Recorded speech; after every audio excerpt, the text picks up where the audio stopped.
has come to our family. You remember our venerable house? Opulent and imperial, gazing proudly from its stoic perch above the moor. I lived all my years in that ancient, rumor-shadowed manor, fattened by decadence and luxury. And yet I began to tire of conventional extravagance. Singular, unsettling tales suggested the mansion itself was a gateway to some fabulous and unnameable power. With relic and ritual, I bent every effort towards the excavation and recovery of those long-buried secrets, exhausting what remained of our family fortune on swarthy workmen and sturdy shovels. At last, in the salt-soaked crags beneath the lowest foundations, we unearthed that damnable portal of antediluvian evil.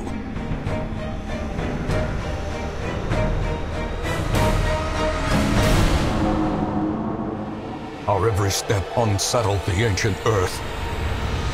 But we were in a realm of death and madness. In the end, I alone fled laughing and wailing through those blackened arcades of antiquity, until consciousness failed me. You remember our venerable house, opulent and imperial. It is a festering abomination. I beg you, return home, claim your birthright, and deliver our family from the ravenous, clutching shadows of the darkest dungeon. Hey guys, Mitsurugi Jones here with The Darkest Dungeon. This game looks awesome, and I think it was made specifically for me. There's so many great dynamic things about this, and I'll get into that in just a minute, but we do want to hear the opening sequence to the starter campaign, so here you go.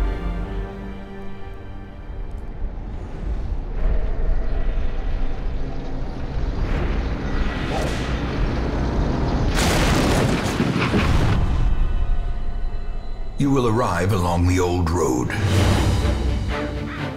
It winds with a troubling, serpent-like suggestion through the corrupted countryside, leading only, I fear, to ever more tenebrous places.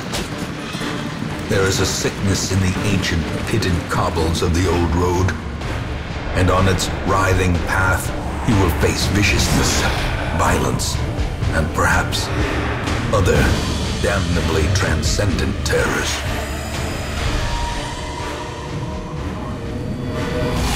So steel yourself, and remember there can be no bravery without madness. The old road will take you to hell, but in that gaping abyss, we will find our redemption. All right.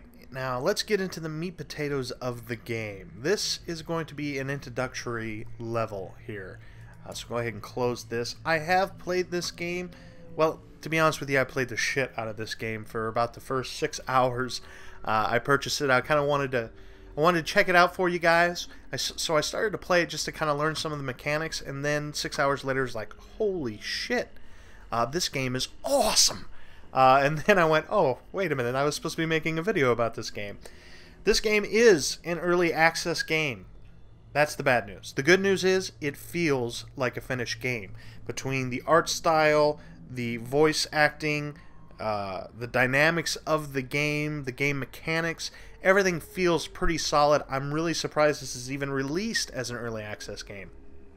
But let's go ahead and get into a little bit of the game mechanics. Now, basically, the game is a dungeon crawler.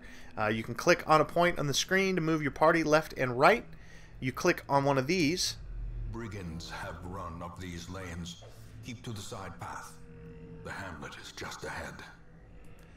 Once you click on these, going back forward, basically in a straight line, you're going to reach your next destination. Now, anything can happen in these 4 event squares in between the 2 bigger squares, and then another event happens in the big square depending on what happens in the game. The game will change. I don't want to say it's procedurally generated, but yeah, kind of.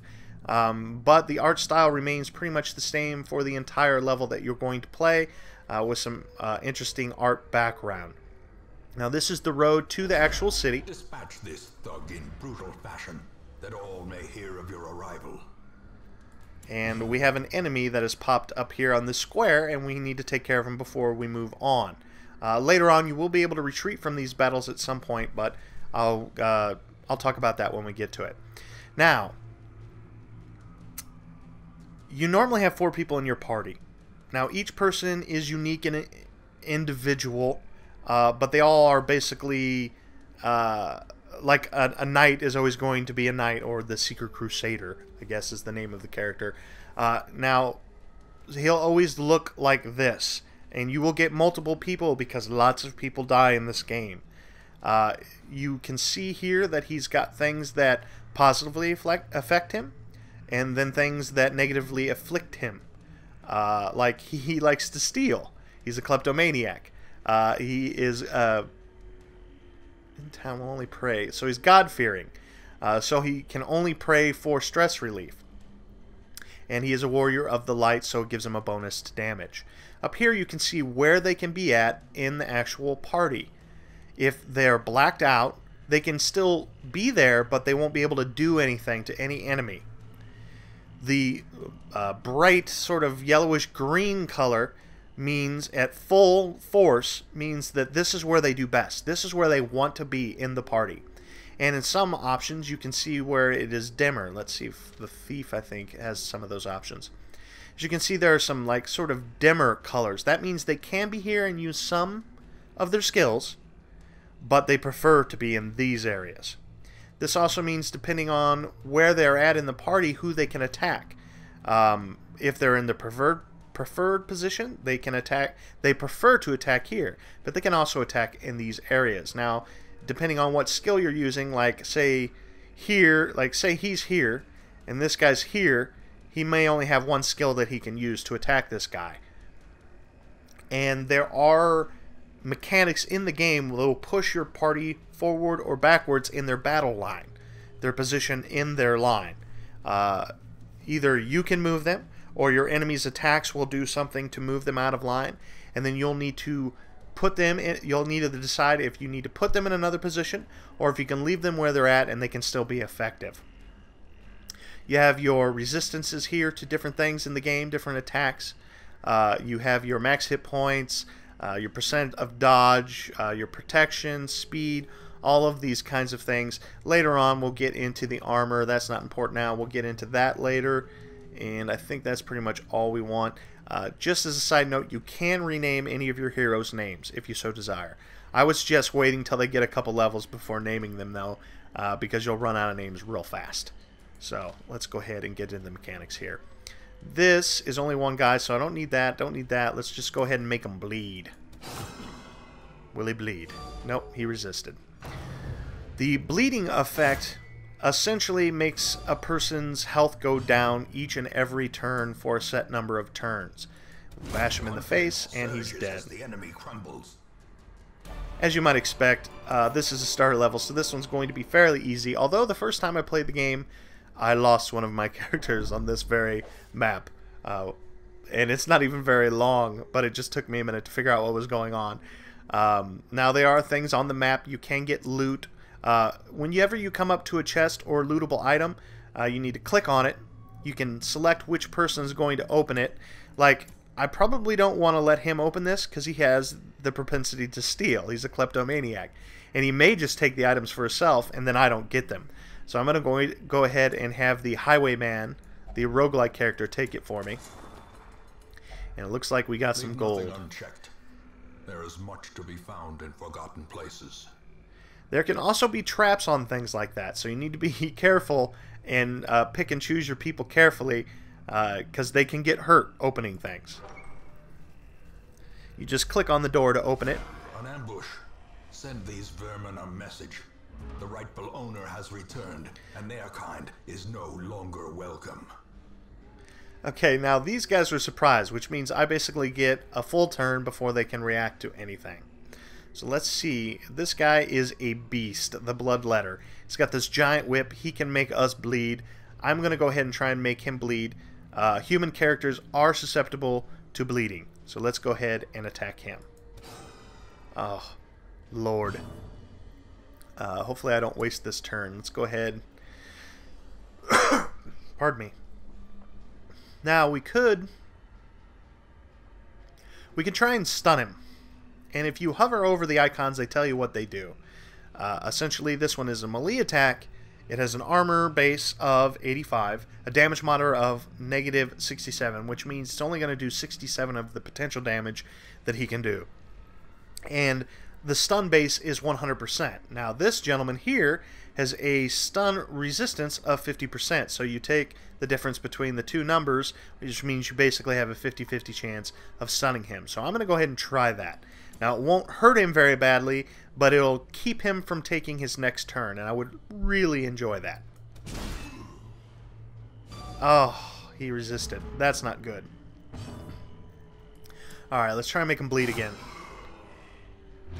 And there he is. Now, when somebody is bleeding, you can see right here, if you hover over the little teardrop of blood at the bottom of the screen, it'll tell you how much damage per round he's going to take from that bleeding wound, and how many rounds he's going to take it. So, now I'm going to just go ahead and kind of tear into him. Oh! Size alone does not dissuade the sharpened blade. Look at that. Now, as you saw the little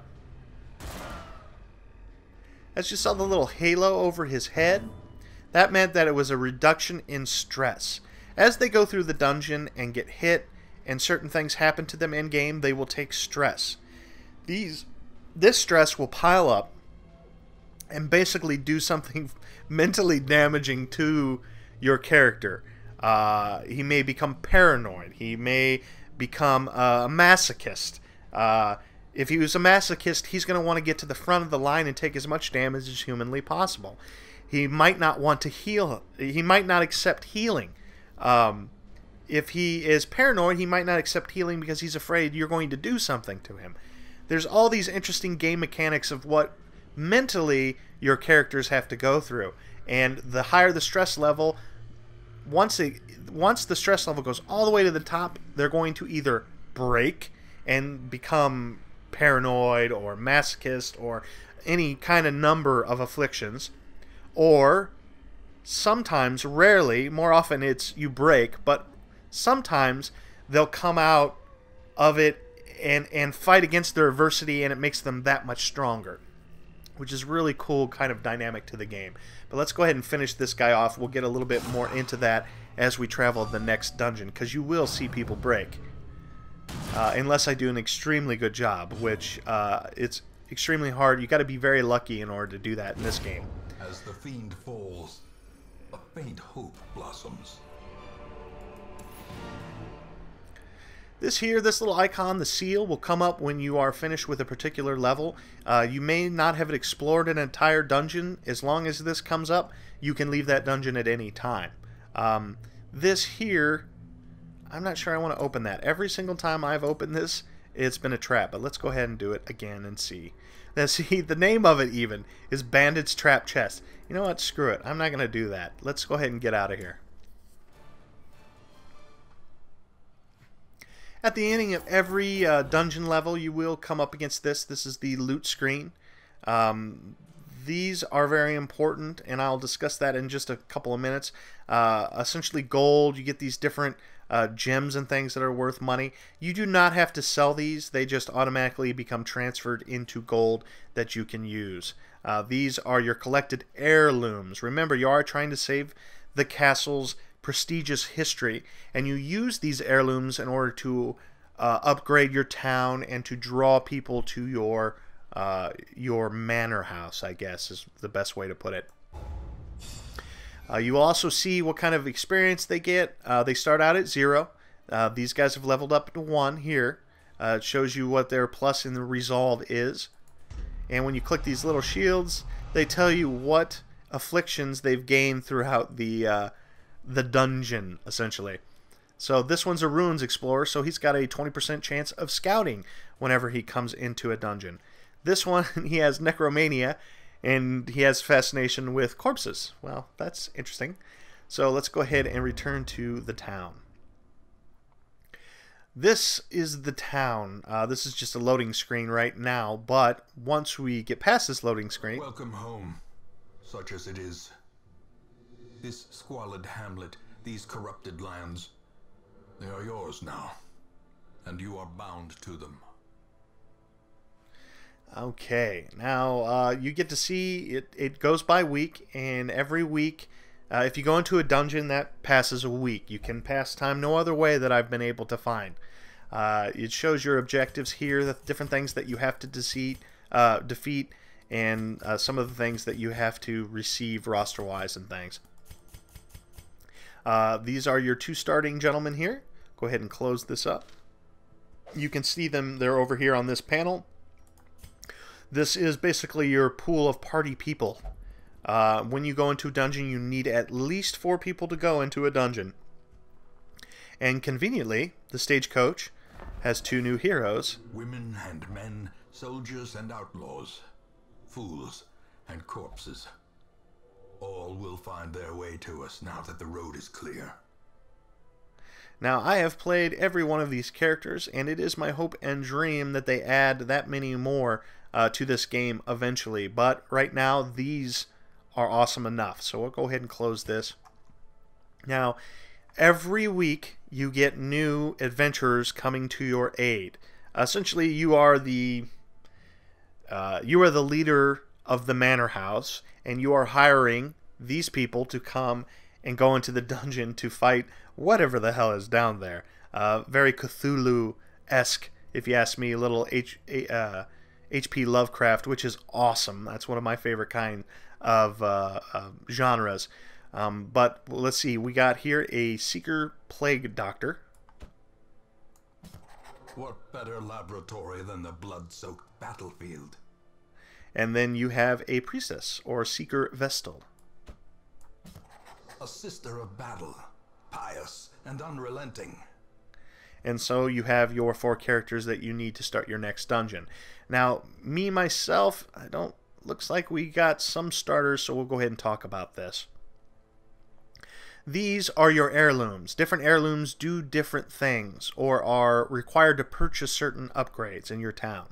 The very first thing I will upgrade is my stagecoach. This is important, because all 4 of these people may not be playable next turn. They may be dead, or they may be completely broken. And the last thing you want to do is take a broken person into battle, into the next dungeon, because he can affect everybody else in the party. So what I'm going to do is I'm going to use this upgrade, which costs 4 of the deeds and 4 shields, or I don't know what they're called, crests. 4 crests in order to upgrade. So instead of 2 new members coming next week, I can do 3. So I'll go ahead and do that. If I have enough, I will arrive, foolishly seeking fortune and glory in this domain of the damned. Just go ahead and bump my heroes coming into 4. So next turn, I can have a completely new party. Now, they are completely random. You don't get to decide what kind or type of character comes to your party. So I probably will have to reuse 1 or 2 of these people depending on what roles I have. Let's go ahead and click the graveyard. Most will end up here, covered in the poisoned earth, awaiting merciful oblivion. And he is not lying. You will have a lot of characters die or break and become sort of useless until you cure them. And we'll get into that dynamic a little bit later. I'm probably going to be cutting the video here pretty shortly. Let's just go ahead and go into the embark menu. A mecca of madness and morbidity. Your work begins. Okay, now this is where you need to go and fight, go into the dungeons, collect your loot, and fight to get experience for your people here. So this is the only one available to you. There is only one mission. As you complete missions, you will get more missions, and you will rank up your progress until you can fight whatever boss monster is available in that particular dungeon. So let's go ahead. Actually, you know what? Let's just... What the hell? We'll go ahead and go into this actual dungeon and do what we got to do. So let's go ahead, take our knight, put him in the first position. Remember, all you got to do is right-click on a character, and it'll show you what skills that they have available, what their camping skills. Don't worry about that now. Their equipment, don't worry about that now. You can change their name, you can fire them, but the most important part is where you're going to put them in the battle line, the position in the battle line. I prefer him there if I can put him there. Yeah, that one works just fine for him, and my favorite spot for her is at the back of the line. Now that's her preferred position because she can use her club, but since she's pretty much the only one who can heal, this and this are available back here, and that is way more important than the club or the what is that even called? Hand of Light. So I'm going to go ahead and put her at the back of the line. Most of the time, if I have a healer, this is where they're going to be. That doesn't mean they can't be hurt. It just means they're a little bit more protected. Measured now in gold, later in blood.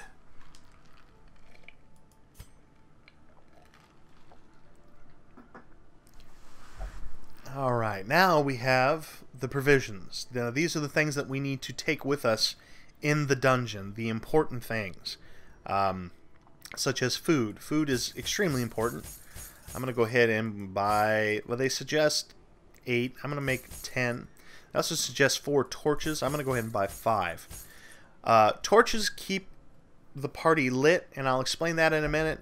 And food, you can heal people. Each one will heal 1 point. It also becomes important because they get hungry after a while, and if you have no food, they'll starve, and it'll take 20% off of their total hit points, and it'll stress them the fuck out. I think I'm going to buy a shovel too, and if we encounter that, I will tell you why. You can buy bandages in case they're bleeding, you can cure them, or anti-venom in case they have blight or poison. That will cure them, but that's not super important in this very first level. You never know, it could be, but I'm not going to spend the cash on it right now. You have to have a very precarious balance between how much money you spend and how much money you're going to be pulling out of the next dungeon. If you stock up too well on provisions, you won't have hardly any money left over at the end of the dungeon. So the fiends must be driven back. And what better place to begin than the seat of our noble line? Okay, now here we have the mini-map area here. Just like the last level, you want to click on one of these to go to them. When you first get into the one, I suggest zooming out with your mouse wheel to see how many different roads there are and kind of see where their connections are. Because this one is complete 100% of the room battles, but some of them are explore 90% of the rooms. So you kind of want to see where you're going, and if there's only one option here and every other option's on this side, you can skip this one because trust me, your people will wear out pretty quickly in some dungeons. So hopefully we will get lucky. Now I need to click on one of these. Let's see. This one I have to do all room battles, so I got to go hit every one of these squares probably, because they may or may not have a dungeon. Oop, got trapped. Curious is the trap maker's art, his efficacy unwitnessed by his own eyes. As you saw that little sort of black halo with the spikes coming out, that means that they gained stress. And now you can hover over any one of them. It shows what their stress level is. So let's continue on. Some interesting art direction in the background is super cool and super creepy at times. Let's go ahead and open with the Plague Lord. Oh, that's just my name for him. What's his name? The Seeker Plague Doctor. I guess your people are called Seekers. Oh, and battle right away. Okay. Now, since these people are undead, I cannot make them bleed. You can give them blight, but most of your characters can't do blight things. This one is the exception, as well as one or two others. He can, let's see there, yes. This one here, Noxious Blast, doesn't do much damage, but it can make them bleed over time. However, what do I want to do here? That's a shuffle. Okay, so this will shuffle their line. That's always super cool. Now when you click on the icon, you can see here what enemies can be affected. The red line underneath represents different characters that can be affected in their line. And if there's a plus sign in between these, that would mean that would affect multiple characters. And anytime the plus is there, so if there was a plus here, it would affect these two characters. If there was a plus here and here, it would affect all three, and so on and so forth. But I'm going to go ahead and try and make one of these guys jumble their line, because he might not have an effective... now you can't right click on them to know, but he might not have a very effective attack mechanism from this far up in the line. I don't... she could probably use some healing, or I could use Judgment. Actually, I'm going to use Judgment because there's a chance she can heal herself anyway. So let's go ahead and do that to this gentleman. And see, it did heal her 3 points anyway, which may or may not have been as much as that other one would have. This one's one of my favorites, the Grape Shot Blast, because it affects 3 characters. As the enemy crumbles. Now, sometimes they all dodge, but it can be effective for large parties to take out large parties. Now, this guy's a pain in the butt, so I'm going to go ahead and focus on him. Oof. Death waits for the slightest Let's see. lapse in concentration. Whenever you get a critical, you will get a positive effect on your stress. Whenever they get a critical, it will affect you negatively in stress. And hopefully you'll be able to see somebody break. Now, see, this is what I was talking about with the plus signs. That means it affects all 3 characters. Let's go ahead and see if we can take this dude out. Oh. Bash him in the head. Disadvantage.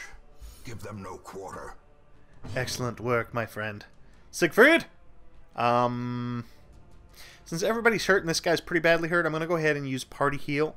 That's the only healing spell that she really has. Other than, well, that she has. Other priests, Vastals, have a different healing spell sometimes that heals one character for more points, but not a ton more. So let's go ahead and heal everybody.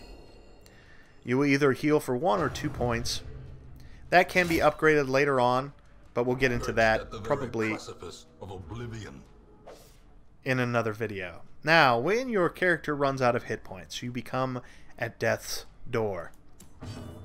That means the next time this person gets hit, there's a pretty good chance he's going to die. Not 100%. I've seen people on death's door survive 3 or 4 attacks. But most of the time that means they'll die. So you're going to want to heal them as quickly as humanly possible. Or kill the other party as quickly as humanly possible. Okay. We got lucky. He did not target him. Let's go ahead and cut this guy. As the fiend falls, a faint hope blossoms. Now, that he has 1 hit point, he's no longer at death's door. So that means no matter how much damage this guy does to him, it will not kill him. It will only put him at death's door. So let's go ahead and try and kill him as quickly as possible. I'm not going to lie, this guy's in a lot of trouble.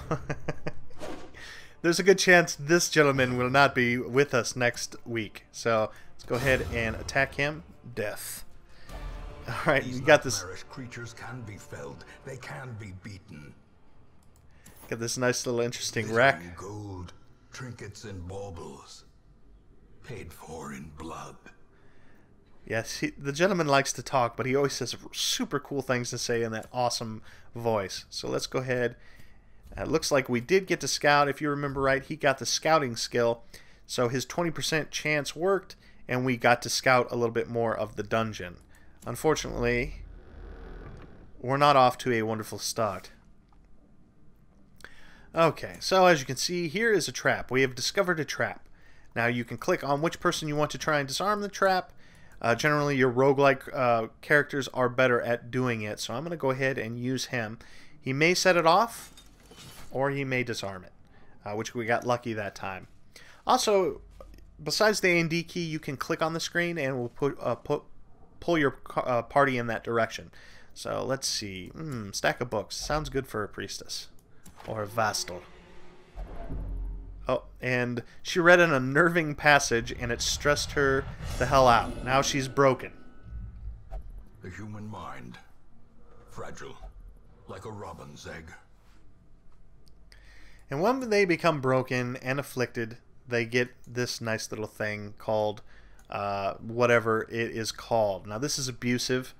Now let's see how that affects her over the entire level, because she'll be broken for the rest of this dungeon. The only way to keep her from being broken at the end of the dungeon is to completely take the stress bar all the way down.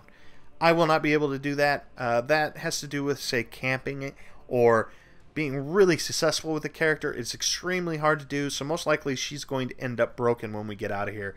I'll get into that. Let's go ahead and heal. And let's pull them out of position if we can. Oh, really? Really? That is no help at all. Let's go ahead and tackle this. And beat this guy in the head with a blade. And that worked out positively. As you can see, her little comments there. Also, you probably noticed that there's some pretty interesting dynamics with the screen as it kind of switches the background to the foreground of the characters. Kind of tilts the artwork and it makes it look super cool. Gives it a sort of action feel to it. Nobody's close to death, so I'm going to go, well, relatively speaking. So I'm going to go ahead and try and attack this gentleman.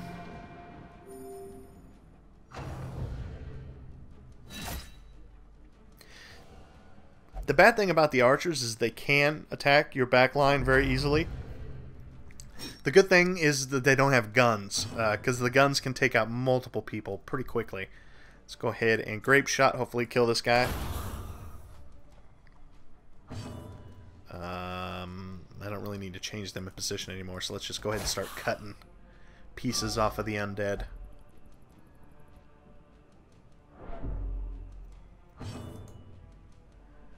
I could have swore to God it said how that affects them. Anyway, when a person's broken, there's a good chance that they won't take the actions that you want them to. They may act on their own. They may refuse healing. They may move. They can do all kinds of things on their own that can or cannot be beneficial to you. Sometimes they move or attack the way you want them to, or in a more effective way than you would have thought. And then sometimes they just, like, when they refuse healing, that's the worst. They could be at death's door, like paranoia. If they're at death's door and you try and heal them, sometimes they'll be like, you know, they don't trust you. They think you're trying to hurt them or something, which can be really, really bad. Ultimately ending up in their death. Or if they're a masochist, at least promises success. Or if they become a masochist, they'll want to come further and further up in the party to take more and more damage, like they enjoy being hurt. You know, the actual term for masochism. Let's go ahead and open this one up. You know what? She's already stressed out. Why not? We just want to keep the klepto away from the goods. Alright, so now you can see here you can switch from your inventory to your world map. The inventory has everything you brought in, so I'm going to go ahead and use some of this food now and heal him up a little bit. There's nothing for stress relief that I have. I'm not even sure you can get anything for stress relief, so let's go ahead and move on in the dungeon. Now, we've already explored these areas. That doesn't always mean that you won't run into something. Now they're all hungry. Now, I could not let them eat anything, but that will take them 20% on their stress and 20% on their damage. So I'm going to go ahead and let them eat, which I always recommend doing if you have the food. Now, we've already grabbed all the goodies from around here. And as you can see, I was just about to get into, the light sort of dims in the background as your torch fire goes down. You get, if you hover over this icon, it'll tell you what effect you have, what it has for being this darkness level. Essentially, the darker it is, the more tough your enemies are going to be, and the fewer things that you're going to find in the actual area. So it's always a good idea to keep a lot of torches. You just go over to your inventory and right-click, and it brings that fire back up. Now, time does not make that go down. It is movement. So as you move through the dungeon, that is what determines how far the fire goes. Now, there are certain things, like if you open something, sometimes that will dim it. Or if you get trapped, that will take up some of it. And let's see, grape shot will work perfectly for this. There's 3 of them. These are humans, so they are susceptible to bleeding. And as you can see there, he has knocked one of my people out of position. But luckily, both of these guys can pretty much interchange both of these spots. It's when this guy gets to the back of the line, which is extremely bad. So let's go ahead and take a chunk. Let's see, he's got less, so let's take a chunk out of this dude. And see, since she is broken, she will occasionally say things that unnerve the others and stress them out. On the brink, facing the abyss. And that's why you don't want to take people with a lot... Oh, Lord. I don't have any bandages either. Now, he's on death's door, and he has bleeding, which means at the beginning of his turn, it's going to do 1 damage to him. So most likely, he's dead, unless I get extremely lucky and it doesn't kill him. Or I end the battle right away. But that doesn't look like it's going to happen. It is his turn, so luckily he won't go down another point, and she'll be able to heal him before his next turn. So that is a good thing. Let's go ahead and try and get this guy out of position. But if he shoots, there's a good chance he's dead as well. So, ooh, I got extremely lucky there. Now, it still could be bad. This guy could hit him, and he could bleed out on his very next turn. Now, the true test. Hold fast, or expire. And the closer he is to death, the more stress he gains from events that occur during battle. Let's see. This one's probably best for now. Oh, Christ on a crutch. Okay. See, now he didn't die. Now he should have, because he was bleeding out a point, but I got lucky. The game didn't let him... it's sort of like a roll, you know, like a... If you roll a critical, you get to stay alive. If you don't roll a critical, he dies, essentially. Let's go ahead and cut this guy. Actually, let's see if we can kill him. You've got to be kidding me, man.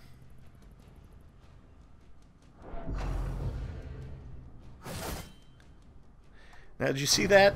She just told him that 8-year-old girls in the Covenant do better than he does, and that stressed him out. That's why you don't want people to break while you're on a map. But unfortunately, it happens all of the time.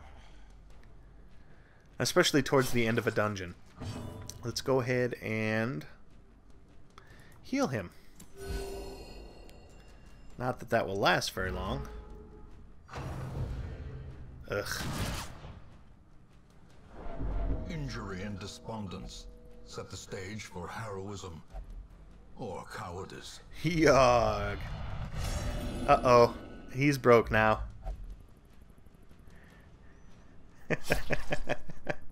Okay, so now I have 2 broken characters. This is doing very, very poorly. Let's go ahead and heal.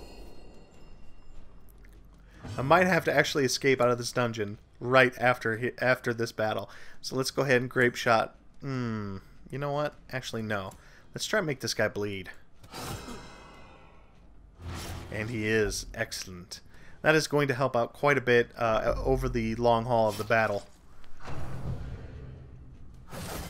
And luckily he didn't take a shot at these 2, because these guys are pretty doing pretty well hit points wise. Let's go ahead and see if we can take him out. Even though he was bleeding, and sometimes you want to go after another person if that person's bleeding, he wasn't close enough to death that I warranted. I'd rather him just not do damage.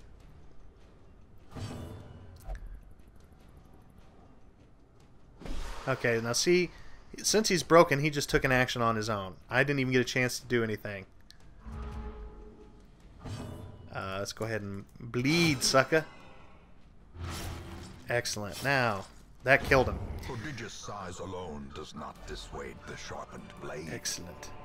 Now, I hate to leave this early in the battle, but I don't really see any hope for it. And when you leave a battle, you get to keep... you lose your food, your torch, all that. But any heirlooms or gold you get to keep. Let's go ahead and exit out of here, because I'm not going to be able to go much further. Setback, but not the end of things. So as you can see, I got to keep the gold that I got in the actual area. I got to keep the heirlooms. Unfortunately, you don't get these bonus things here, which are very important. They're just extra loot, but if you keep going into dungeons and keep coming out with just the loot from the dungeons, then you will start to run out of money pretty quickly. So I'll go ahead and hit next. As you can see here, let's see what wonderful effects happened. He's become soft, but he is a fast healer. He has egomania, but he has no stress penalty when walking backwards. I've never, don't think I've ever walked backwards. That's weird. Let's see what we got here. Okay, and as you can see, there's a ton of different things that can come up. Now you can fix those later on, but I'll get into that into another video. In fact, I was lord of this place before the crows and rats made it their domain. That is going to be the end of this video. We'll get more into it in the next video, guys. I really love this game. I cannot recommend it enough. Gorgeous art style, wonderful dynamic play. It's really fun to play, but it is really dark as well, and I enjoy that in a game. So, guys, thanks for watching. It's Mitsurugi Jones, and we will check you guys next time.